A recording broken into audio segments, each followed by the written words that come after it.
দর্শক স্বাগত জানাই সময়ের কণ্ঠস্বর থেকে। এই মুহূর্তে আপনাদের সাথে যুক্ত হয়েছি রাজধানীর এভার কেয়ার হাসপাতাল থেকে। আপনারা জানেন আজ ভোর 6টায় বিএনপি চেয়ারপারসন বেগম খালেদা জিয়া মৃত্যুবরণ করেন। এটি নিশ্চিত করেছেন খালেদা জিয়ার মেডিকেল বোর্ডের প্রধান ডাক্তার জাহেদ, এবং গতকাল মধ্যরাতে বিএনপি ভারপ্রাপ্ত চেয়ারম্যান জনাব তারেক রহমান কিন্তু এভার কেয়ার হাসপাতালে আসেন এবং ভোরবেলায় তিনি বেরিয়ে যান। এবং আজকে বেগম খালেদা জিয়ার মৃত্যুর খবরটি শোনার পরপর থেকে কিন্তু বিএনপির বিভিন্ন নেতাকর্মীরা কিন্তু এখানে এসে ভিড় করছেন এবং আইন শৃঙ্খলা রক্ষাকারী বাহিনী সকাল থেকেই কিন্তু এখানে বিশেষ নিরাপত্তা জোরদার করেছেন।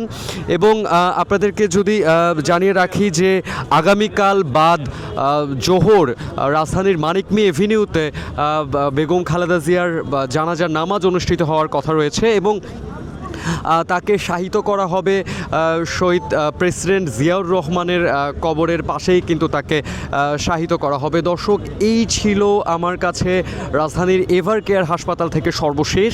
আপনাদের সঙ্গে যুক্ত ছিলাম আমি মোহাম্মদ ইউসুফ কামাল শান্ত।